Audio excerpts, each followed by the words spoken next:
फूक रहे हो आखिर आग पराई से, अपना घर क्यों फूक रहे हो आखिर आग पराई से, मीर की गजलें कहां लड़ी है तुलसी की चौपाई से, मंदिर मस्जिद गुरु गिरजाघर कब आपस में लड़ते हैं, टूटेगा रसखान का रिश्ता कैसे किशन कनाई से, कैसे किशन कनाई से। परम आदरणीय अध्यक्ष महोदय, सम्मानीय मंच एवं प्रभुत्व सदन को मेरा सादर प्रणाम। अध्यक्ष महोदय, विषय को प्रारंभ करने से पूर्व विषय में धर्म और राजनीति को जान लेना आवश्यक है। अध्यक्ष जी, धारयति इति धर्म का सही अर्थ होता है कि जो धारण किया जा सके वही तो धर्म है। महात्मा गांधी जी ने कहा था, उन्होंने कहा था कि मैं सभी धर्मों से वास्ता रखता हूं, मैं सुबह उठ करके जनेऊ धारण भी करता हूं, रघुपति राघव राजा राम का पाठ भी करता हूं, लेकिन यह मेरा व्यक्तिगत और निजी मामला है, इसका राष्ट्र से कोई सरोकार नहीं है, क्योंकि राष्ट्र का कार्य होता है धन, संपत्ति, मुद्रा, अंतरराष्ट्रीय व्यापार और प्रशासनिक कार्य। अध्यक्ष जी, धर्म हमारा संज्ञात्मक जीवन जीने की शैली को दर्शाता है, वही राजनीति सभी धर्मों से सर्वोपरि उठ करके हमें एकता, अखंडता और संप्रभुता का पाठ पढ़ाती है। अध्यक्ष महोदय, निस्संदेह हमारा भारत एक धर्मनिरपेक्ष राष्ट्र है, इसका कोई राजधर्म नहीं है, लेकिन इसका यह अर्थ नहीं कि भारत को हम बेधर्म कहें या अधार्मिक कहें। यदि भगवान महावीर की जयंती पर निर्वाण दिवस मनाया जाता है, यदि मुस्लिम महिलाओं के उत्थान के लिए 3 तलाक के विरुद्ध नारे लगाए जाते हैं, उनकी प्रगति के लिए कोई निधि स्थापित की जाती है, यदि जो बोले सो निहाल सत श्री अकाल के नारे लगाए जाते हैं और यदि सामूहिक रूप से जय श्री राम के नारे लगाए जाते हैं, तो इसमें कोई दो मत नहीं, कोई दो राय नहीं कि यह धर्म की राजनीति है, अपितु यह हमारा राजनैतिक धर्म है और यह हमारी धार्मिक स्वतंत्रता है जो हमारा संविधान हमें प्रदान करता है। अध्यक्ष महोदय, वो राजनीति का धर्म ही तो था, वो राजनीति का धर्म ही था कि भारत का एक यशस्वी प्रधानमंत्री संसद में खड़े होकर के कहता है कि सत्ता के लिए नया गठबंधन करके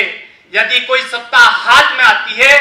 तो ऐसी सत्ता को मैं चिमटे से भी छूना पसंद नहीं करूंगा। अध्यक्ष महोदय, वो राजनीति का धर्म ही था कि उत्तर प्रदेश के मुख्यमंत्री कल्याण सिंह भारत की हिंदू सनातन संस्कृति के आधार का संरक्षण के लिए अपने मुख्यमंत्री पद पर से इस्तीफा दे देते हैं, त्याग कर देते हैं। और वो राजनीति का धर्म ही था कि जब पीवी नरसिम्हा राव वियना में भारत के प्रतिनिधित्व के लिए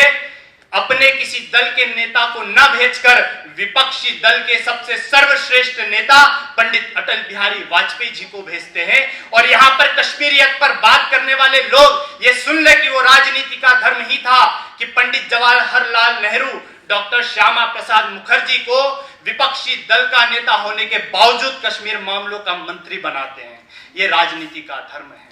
लेकिन यहीं अगर इसका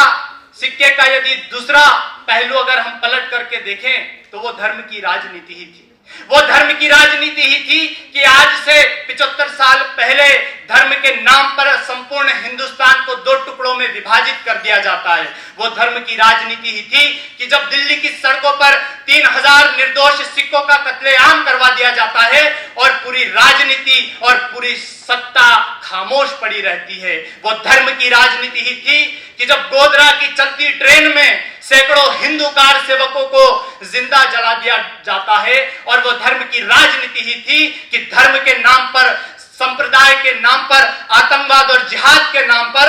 हजारों कश्मीरी पंडितों की हत्याएं करवा दी जाती है या उन्हें पलायन करने पर मजबूर कर दिया जाता है। लेकिन वहीं मेरठ और अलीगढ़ के दंगों से, खून से लथपथ वो सड़कें इस बात का प्रमाण देती है